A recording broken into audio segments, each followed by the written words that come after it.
tous, bienvenue dans ce nouvel épisode du podcast Rencontre. Aujourd'hui, j'ai le plaisir d'accueillir Jean-Pierre Blanc. Bonjour Jean-Pierre. Bonjour. Alors, tu es le directeur général des établissements Malongo, qui a une longue histoire avec Nice. Malongo est né à Nice en 1934, avenue Les Pentes, a été racheté en 1968 par la Société familiale des cafés Rombout. Et tu as pris la direction de l'entreprise en 1980 avec salariés. Et depuis, il s'est passé de nombreuses choses et on va en parler au fur et à mesure. Aujourd'hui, Malongo, c'est près de 400 employés, un site de torréfaction et un siège social toujours sur la Côte d'Azur, un fleuron du commerce équitable, une fondation, une implantation sur tous les continents, plus de 70 références de café et des franchises qui se développent et on va en parler un petit peu plus tard. Voilà. Alors, est-ce que tu pourrais nous raconter ta rencontre avec le café ? Ma rencontre avec le café s'est faite quand je suis rentré dans l'entreprise en 1975 et voilà, j'ai été donc nommé directeur général en 1980. Donc ça fait une longue carrière et quand on tombe dans le café, on ne peut plus s'en extraire. À la fois pas question d'addiction, mais question de plaisir, question de joie, question de rencontre aussi. Et puis aussi parce que au cours de ma carrière, j'ai bâti beaucoup de liens avec les pays producteurs et donc ça m'a extrêmement enrichi et puis surtout je voulais construire quelque chose, rester dans la région et rayonner à partir de cette Côte d'Azur, voilà, où on a quelquefois du mal à s'agrandir parce que le territoire est étroit. Donc, Paris réussit dans beaucoup de domaines. Donc, c'est un univers qui est lié à la gastronomie. Mais au-delà de ça, tu as œuvré pour avoir une relation particulière avec les producteurs. En 1992, vous êtes les premiers à vous lancer dans le commerce équitable et vers l'agriculture biologique. Et ça, c'est lié aussi à une rencontre. Est-ce que tu pourrais nous raconter ta rencontre avec le père Francesco van den Hoff, qui est le cofondateur du premier label de commerce équitable? Oui, le label Max Havelaar d'ailleurs. Oui. Et effectivement, dans le café, ce qu'il y a de merveilleux, c'est aussi un monde de rencontres. Et c'est souvent, ce qui est agréable, c'est que les rencontres font que l'on s'interroge sur un certain nombre de sujets. Et là, 1992, donc toi, j'étais en avance puisque je recherchais du café biologique à l'époque, donc ça, on n'en parlait pas beaucoup. J'étais au Mexique pour cela et je rencontre, donc je vais dans une plantation donc, qui est située dans enfin, une plantation, ce sont des petits planteurs qui sont situés dans l'isthme de Tehuantepec. Et c'est là où je fais la rencontre à la fois avec le cofondateur du label Max Havelaar, le prêtre Francesco van der Hoff, qui est à la fois un théoricien du commerce équitable, mais aussi qui cultive son café, qui est docteur en théologie, docteur en économie, et qui a décidé de se consacrer à la transformation et à l'appui de petits producteurs de café qui étaient de café, donc des producteurs indigènes, donc des Indiens Zapotèques, des Indiens Mirès, etc., qui étaient sur cette zone et qui étaient vraiment extrêmement exploités et même presque pas considérés comme des hommes dans cette partie retirée du Mexique. Voilà, donc cette rencontre avec les paysans, la rencontre avec Francesco, fait que je me suis reposé des questions sur à la fois le mode de production et l'autonomie aussi nécessaire pour les producteurs. Donc c'est la première fois où vraiment j'avais ce rapport à la fois à un monde différent, à des paysans qui étaient vraiment passionnés pour la qualité et qui ne demandaient pas d'aide au terme de l'aide que peut fournir, qui sont quelquefois nécessaires, des ONG, des institutions internationales. Et ils voulaient en fait un échange dans la dignité, c'est-à-dire nous, on va te produire un café de qualité et en contrepartie, tu vas nous payer le prix. Et c'est là le principe, le grand principe du commerce équitable qui a démarré sur ces montagnes à côté du Chiapas et qui fait que le commerce équitable c'est par anticipation le modèle auquel on aspire aujourd'hui, mais qui est basé sur des fondamentaux extrêmement importants, qui sont d'une part un prix minimum garanti pour le producteur, quels que soient les cours du marché, puisque le marché du café est coté à la bourse de New York et à la bourse de Londres, et comme toute cotation, elle se trouve confrontée à des variations importantes, et quel que soit le prix, même quand c'est en dessous, et ça a été en dessous pendant de très nombreuses années, on paye un prix minimum, donc ce qui était à l'époque très peu compris, c'est-à-dire de dire, oui, on paye au-dessus pour que le paysan puisse vivre, non pas de façon riche, mais de façon, disons, minimum de son produit. Et puis, dans le même temps, on paye une prime qu'on peut appeler prime sociale ou prime de développement économique, qui est versée à la coopérative dans sa globalité et qui servent pour faire les programmes sociaux qui vont de l'éducation à la santé, à l'amélioration de l'habitat, un certain nombre de sujets. Donc et plus une prime, et bien sûr, d'agriculture biologique, et ensuite plus une prime qualité. Donc, cet ensemble-là fait que nous payons, et nous avons payé, puisque le marché s'est réveillé il y a 2 mois, mais ces 3 dernières années, on a quasiment payé le double du prix du marché. Et ça permet justement de maintenir un niveau de vie. Ça ne veut pas dire que les paysans deviennent riches. Ça veut dire Ils peuvent vivre dignement de leur travail. Dignement, oui, ou ce que Francesco appelle dans sa théorie la pauvreté digne. Qu'est-ce que c'est que la pauvreté digne? C'est pouvoir avoir un toit, pouvoir manger et pouvoir éduquer ses enfants. Donc, c'est-à-dire, c'est vraiment les fondamentaux que n'ont pas beaucoup de producteurs dans les zones intertropicales. Donc voilà, c'est cette rencontre qui m'a fait mettre sur le marché le premier café du commerce équitable, qui est aujourd'hui devenu un peu une icône. C'est cette boîte, le café des petits producteurs, avec une photo des petits producteurs que j'avais pris moi-même sur place. Donc, il n'y a pas de marketing. Voilà, il n'y a pas de marketing. C'est une photo de toi, d'accord. Voilà, j'ai pris cette photo et je l'ai mise sur un fond blanc et j'ai dit voilà, ça sera le produit. Et en 97, j'ai eu la chance aussi, mais c'est pour ça que c'est des rencontres qui sont importantes. J'ai eu la chance de rencontrer donc la responsable du développement durable de Carrefour, ainsi que le patron de Monoprix, qui est M. Philippe Houzet, et qui est maintenant patron des Galeries Lafayette. Et voilà, et ils m'ont fait confiance et ils ont introduit ces cafés-là, labellisés, dans leur gamme de produits. Donc, du coup, ce produit qui était perdu, qui n'était pas connu nulle part, et tout le monde disait, mais non, un produit plus cher qui n'est pas connu, ça ne va pas marcher. Eh bien, ça a marché. Et aujourd'hui, même, ce que j'entendais dans une de tes dernières interviews, c'est que c'était vraiment un produit phare de Malongo.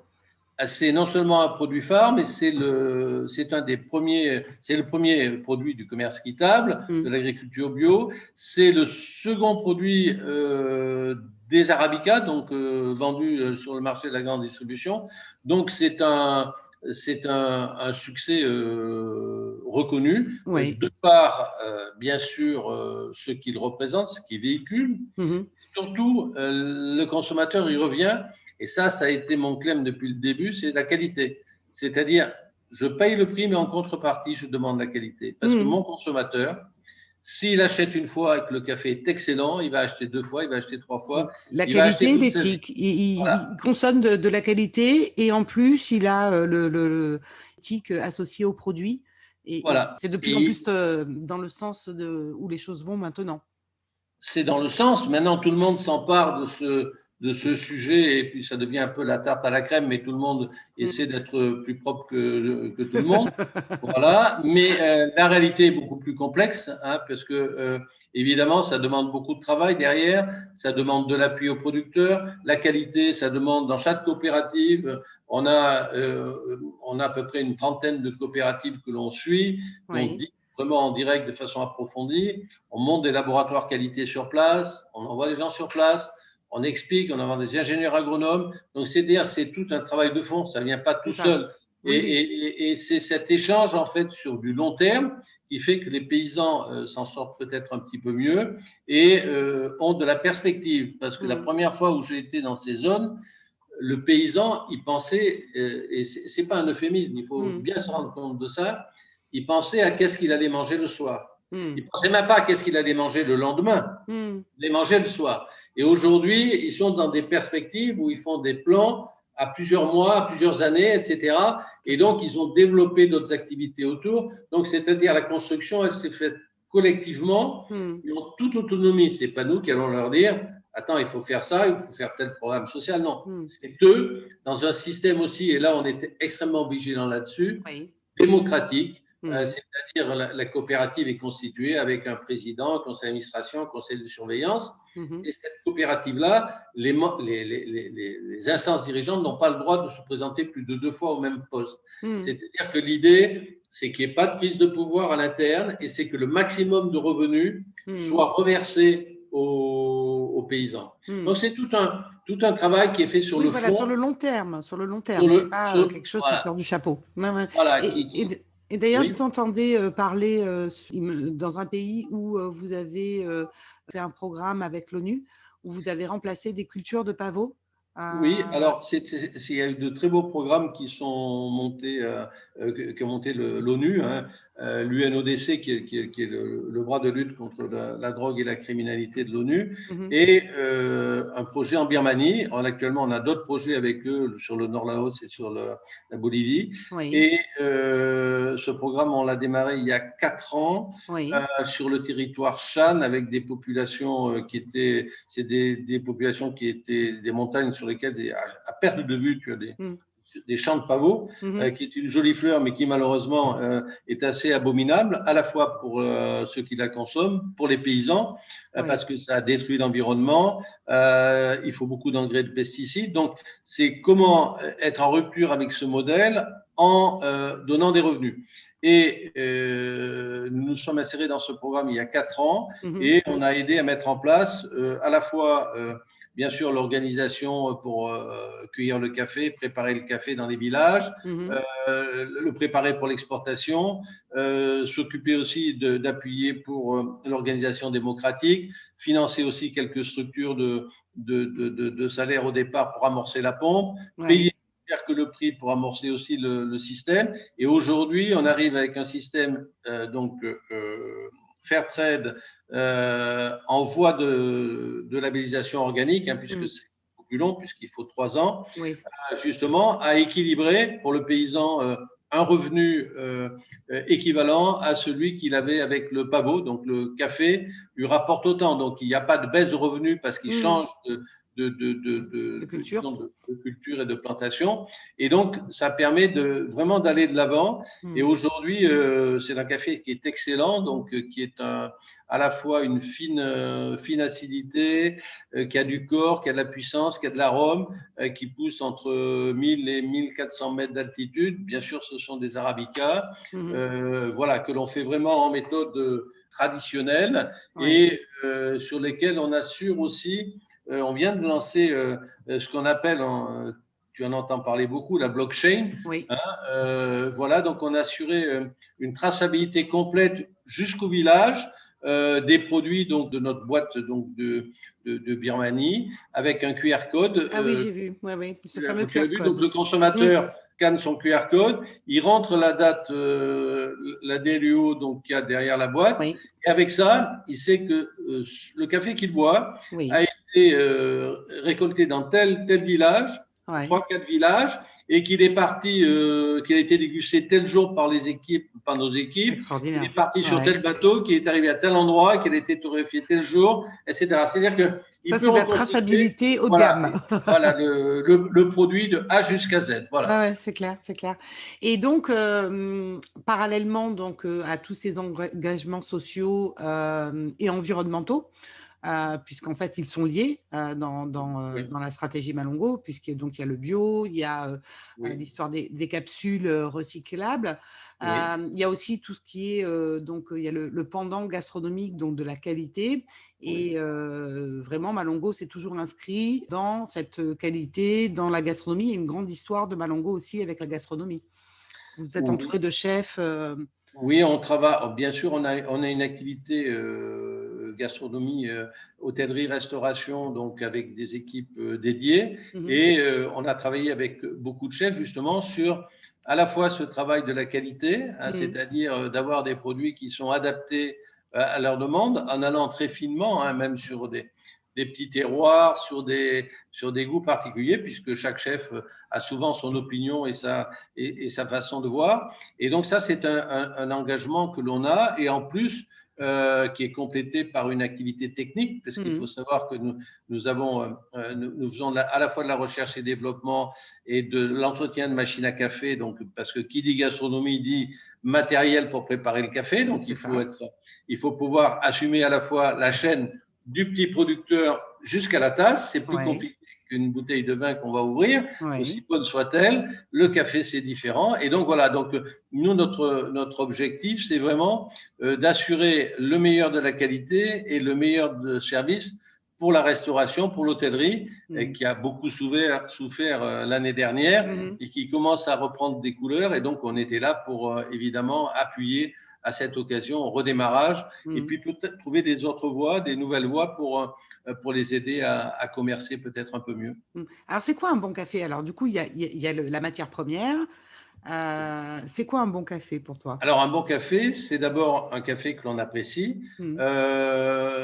Ça part de la matière première, c'est-à-dire il faut cueillir les cerises de café, hein, puisqu'elles poussent sur des petits arbustes, à maturité. Hein, c'est comme un fruit que tu vas cueillir. Plus tu cueilles ton fruit en altitude sous ombrage, plus il va avoir un taux de sucre élevé, et plus il va développer des arômes. Ensuite, il faut le travailler de façon intelligente, il faut le transporter proprement, en sac, ce qui devient de plus en plus rare. Et quand il arrive à Carrosse, à Nice, on le stocke au frais pour être torréfié ensuite à l'ancienne. Qu'est-ce que c'est qu'une torréfaction à l'ancienne? C'est une torréfaction en 20 minutes, à sec, qui permet, avec cette cuisson lente, hein, qu'on appelle une réaction de Maillard, hein, qui va développer à partir des composants du café, et donc toute cette complexité aromatique d'à peu près d'un millier d'arômes. Donc, c'est vraiment de conserver au lieu de le torréfier très rapidement, puisqu'on peut torréfier aujourd'hui jusqu'à 90 secondes avec d'autres méthodes. Donc, on est resté, donc à partir du moment où on parle de la qualité c'est le producteur, eh ben, on a décidé de faire la qualité jusqu'au bout, même si bien, ça coûte plus cher forcément, la qualité, parce que ça permet de garder le consommateur, voilà, non pas avec du marketing, mais avec du produit. Voilà, c'est ce que l'on recherche. Et ensuite, bien sûr, on va l'emballer sous vide de préférence pour qu'il ne s'oxyde pas, puisque si tu laisses le café à l'air libre, eh ben, il va s'oxyder, il va devenir rance. Et c'est la raison pour laquelle on travaille principalement avec des boîtes métalliques, voilà, ou en hôtellerie-restauration aussi avec des packs avec une valve. Et c'est pour cette raison aussi qu'on a sorti notre fameuse dose en papier naturel, emballée dans un papier polymère, et donc qui permet de conserver la qualité grâce au sous-vide et grâce à tout le process de transformation. Alors ensuite, je voulais te demander, parce que dans le podcast Rencontre, donc on s'intéresse aux rencontres. Je sais que tu as beaucoup voyagé dans de nombreux pays pour aller à la découverte justement des producteurs et que tu as dû faire certainement beaucoup de belles rencontres qui t'ont marqué. Est-ce que tu aurais quand même un pays à nous raconter, une rencontre, un producteur, une histoire sur tes rencontres J'ai une histoire par producteur, donc ça va être long.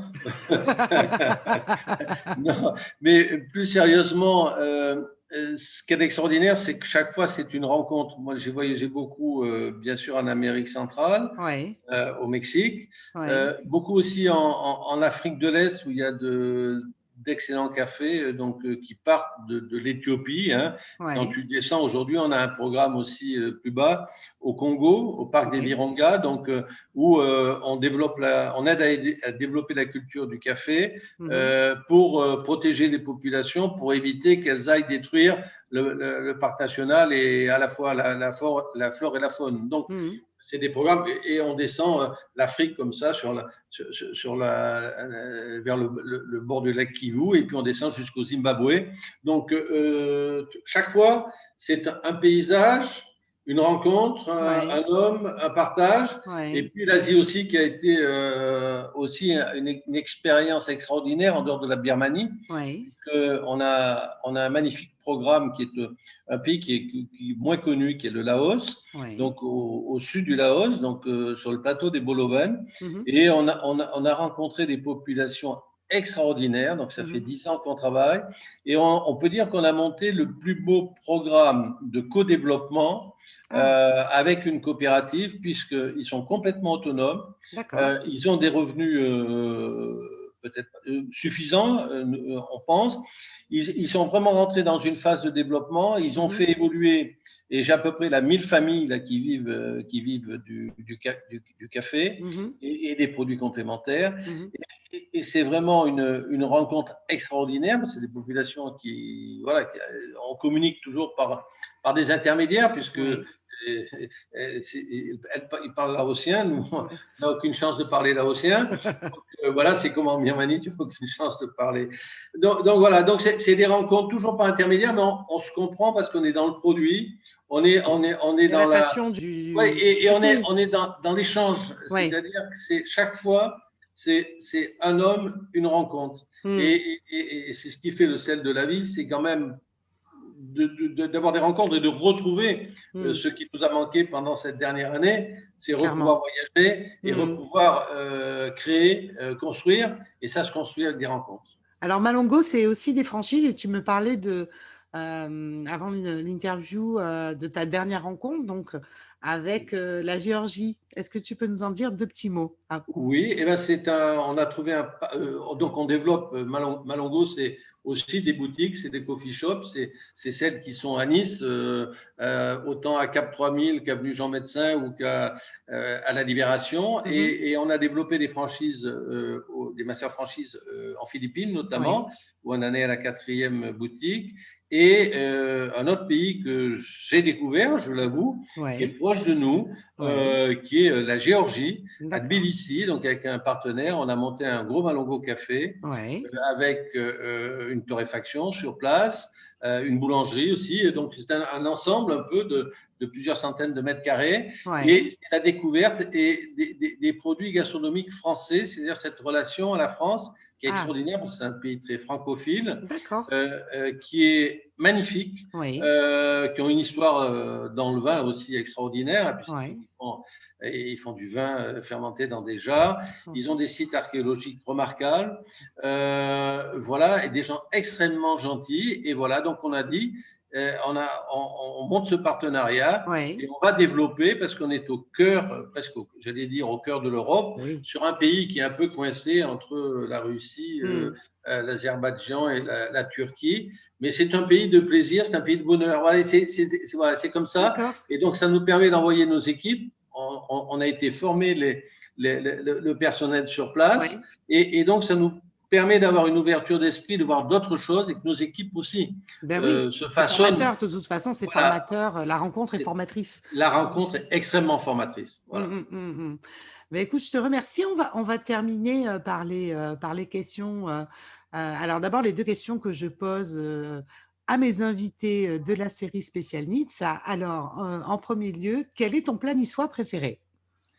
Eh ben moi, c'est celui que je fais le plus facilement, ce Ah, sont les gnocchis. ah. Voilà, je fais les vrais gnocchis à la niçoise. Voilà, donc voilà, je suis condamné toute ma vie pour mes petits-enfants à faire des gnocchis à la niçoise. Et alors, maintenant, si tu devais faire découvrir Nice à quelqu'un qui ne Oui. serait jamais venu, où l'emmènerais-tu en premier?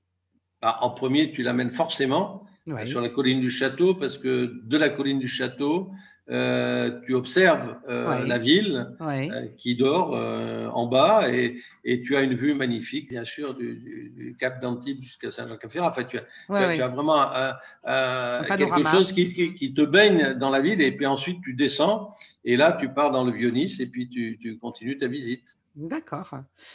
Dernière question que je pose cette fois à l'ensemble de mes invités du podcast.